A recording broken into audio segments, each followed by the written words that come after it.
और माननीय मुख्यमंत्री जी को 3 दिन पहले जब मैं जयपुर में मिला था तो मैंने उन्हें आमंत्रण किया है और मैंने कहा है आप अप्रैल में आकर के एक बार वापस से अलवर डेयरी में कुछ विषयों की बुनियाद रखिए। हम अलवर डेयरी को देश की सबसे अच्छी डेयरी बनाना चाहते हैं। अब दुनिया की डेयरी प्रोटीन की ओर जा रही है, न्यूट्रिशन चीजों की ओर जा रही है और हम अभी तक केवल दूध इकट्ठा ही कर पा रहे हैं और उसमें भी बहुत राजनीति ज्यादा कर रहे हैं, इकट्ठा कम कर रहे हैं।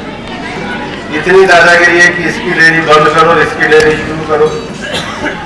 धरती के बंजर होने का इतना बड़ा संकट है कि जहां उपजाऊ धरती है वहां इंडस्ट्री लग रही है और वहां पर लगातार शहर और बस्तियां बसती जा रही है। और जो धरती बच रही है उसका जो सबसे बड़ा खतरा है वो पेस्टिसाइड लगा करके और धरती को परमानेंट बंजर करने का हो रहा है।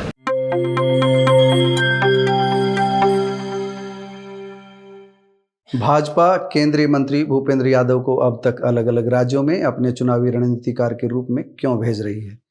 इस पारी में अलवर का सांसद बनने के बाद इसका जवाब खुद भूपेंद्र यादव हैं। उनकी कार्यप्रणाली से इसका जवाब मिल जाता है। वह कभी युवाओं को खेलों के माध्यम से जोड़ने के लिए सांसद खेल आयोजन कराते हैं तो कभी किसानों को अपना चहेता बनाने के लिए सहकारिता आंदोलन को गति देने के प्रयास। हमने कुछ समय के अंतराल के बाद 8 व 9 मार्च को एक बार फिर भूपेंद्र यादव के अलवर संसदीय क्षेत्र के दौरे की समीक्षा की। पूर्व की समीक्षा में हमने कहा था कि अभी लोग उन्हें बाहरी मानते हैं, लेकिन अलवर में ज़रूरत से अधिक टिकने के कारण भूपेंद्र बाहरी से अपने हो गए। एक तरह से यही आवाज़ आने लग गई कि भूपेंद्र तो सदा अलवर में ही रहते हैं। तब हमने एनजेपी के प्रिंट व डिजिटल प्लेटफॉर्म पर यही बात कही थी कि भूपेंद्र अब बाहरी से अपने हो गए हैं। अब एक बार फिर भूपेंद्र यादव के 2 दिन के दौरे की समीक्षा करते हैं। हम कह रहे हैं कि आने वाले समय में अलवर संसदीय क्षेत्र की तकदीर भी बदलेगी और तस्वीर भी बदलेगी।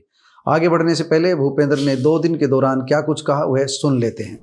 और माननीय मुख्यमंत्री जी को 3 दिन पहले जब मैं जयपुर में मिला था तो मैंने उन्हें आमंत्रण किया है और मैंने कहा है आप अप्रैल में आकर के एक बार वापस से अलवर डेयरी में कुछ विषयों की बुनियाद रखिए। हम अलवर डेयरी को देश की सबसे अच्छी डेयरी बनाना चाहते हैं। अब दुनिया की डेयरी प्रोटीन की ओर जा रही है, न्यूट्रिशन चीजों की ओर जा रही है और हम अभी तक केवल दूध इकट्ठा ही कर पा रहे हैं और उसमें भी बहुत राजनीति ज्यादा कर रहे हैं, इकट्ठा कम कर रहे हैं। इतनी दादागिरी है कि इसकी डेयरी बंद करो, इसकी डेयरी शुरू करो। लेकिन इससे अलग जाकर के हम कैपेसिटी बिल्डिंग को बढ़ाना चाहते हैं। हमारे देश के गृह मंत्री अमित भाई को पहली बार सहकारिता का गठन करके उनका मंत्रिमंडल उनको सौंपा। पैक्स को अलग अलग काम दिए जाए तो सरकार ने आप जो गैस एजेंसी है वो भी पैक्स को देने का निर्णय किया है।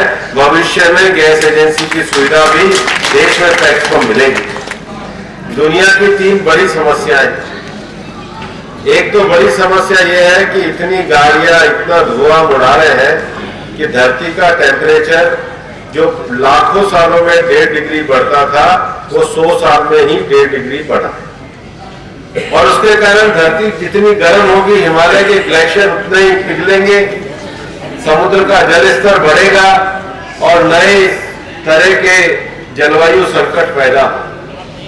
दूसरा जो सबसे बड़ा संकट है वो सबसे बड़ा संकट बायोडायवर्सिटी लॉस का।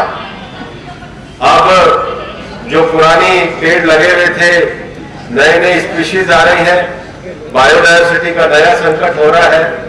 और तीसरा जो बड़ा संकट है वो धरती के बंजर होने का है। धरती के बंजर होने का इतना बड़ा संकट है कि जहां उपजाऊ धरती है वहां इंडस्ट्री लग रही है और वहां पर लगातार शहर और बस्तियां बसती जा रही है। और जो धरती बच रही है उसका जो सबसे बड़ा खतरा है वो पेस्टिसाइड लगा करके और धरती को परमानेंट बंजर करने का हो रहा है। हमारे जो आने वाले समय में सबसे बड़ी बात है जैविक खेती। भारत जो है ऑर्गेनिक खेती में बहुत बड़ा भंडार बनने वाला है और मेरा मानना है कि अलवर स्वच्छता के पैमाने में इस बार आगे जाएगा। लेकिन मैं मानूं कि मुझे ये कहो कि आपको संतोष है तो मैं तो अलवर को सबसे सुंदर शहर बनाने के लिए मीडिया के साथ लगा हूं, इसलिए काम और भी करना बाकी। लेकिन हम पिछली बार से निश्चित रूप से आगे बढ़े हैं।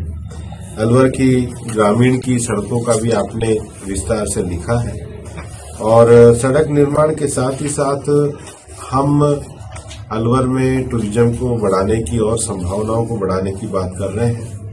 अलवर के इंफ्रास्ट्रक्चर के विकास के लिए मुख्यमंत्री जी ने जो काफी अच्छी बजट में राशि दी है, उससे अलवर का विकास होगा। लेकिन अलवर के स्वच्छता के मामले में, इंडस्ट्रियल डेवलपमेंट के मामले में, इंफ्रास्ट्रक्चर के मामले में हम आगे बढ़ रहे हैं। बस स्टैंड के साथ ही साथ अलवर का रेलवे स्टेशन भी अच्छा होना चाहिए। तो बजट का तो विषय नहीं है, लेकिन पिछले दिनों जब मैंने यहाँ के रेलवे स्टेशन का जो नक्शा देखा था वो काफी अच्छा था। उसको अब हमने रेलवे बोर्ड को भेजा है, उसको भी हम परस्यू कर रहे हैं। तो हम चाहते हैं कि अलवर का रेलवे स्टेशन और अलवर का बस स्टैंड दोनों ही आधुनिक बने। दोस्तों, आपने भूपेंद्र यादव की वीडियो सारे सुन लिए हैं।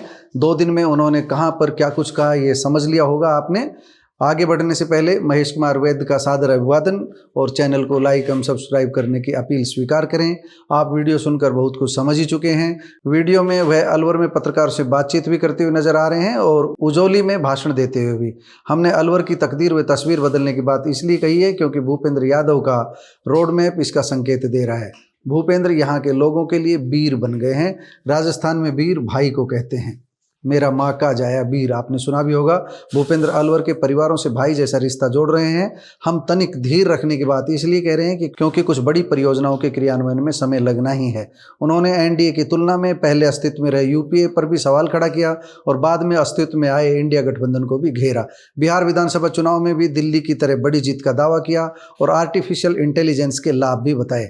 महाराष्ट्र व गुजरात का जिक्र करते हुए राजस्थान में सहकारिता को शक्ति देने का वादा भी किया। कुल मिलाकर राष्ट्रीय मुद्दों पर विरोधियों को घेरकर जहां राष्ट्रीय राजनीति में अपने कद व दायित्व का एहसास कराया, वहीं दूसरी ओर अलवर की स्थानीय समस्याओं पर भी पूरा ध्यान केंद्रित रखा। बस स्टैंड व रेलवे स्टेशन जैसी छोटी छोटी समस्याओं की बात भी की, जल संकट की बात भी की, जल संकट का समाधान भी सुझाया, सड़क सहित अन्य ढांचागत सुविधाओं के विस्तार पर भी अपना रोड मैप स्पष्ट किया। आने वाले समय में केंद्रीय मंत्री सहकारिता के सहारे इस क्षेत्र में जहां अपनी पैठ और गहरी करना चाहेंगे, वहीं इस कदम से केंद्र में सहकारिता मंत्रालय संभाल रहे अमित शाह के विजन को भी मूर्त रूप देंगे।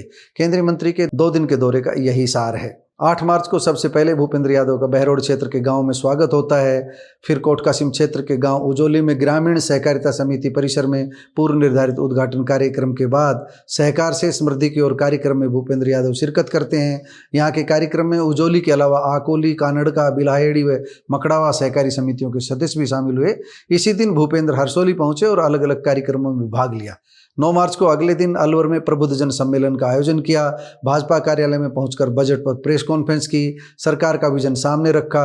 इसके बाद शाम को अलवर के पिनान में होली मिलन समारोह में शामिल हुए। इसके बाद गोविंदगढ़ में विधायक के फार्म हाउस पर भागवत कथा में भागीदारी की। कुल मिलाकर केंद्र के ताकतवर नेता अलवर पहुंचकर बिल्कुल आम आदमी की तरह आम लोगों के बीच रहे।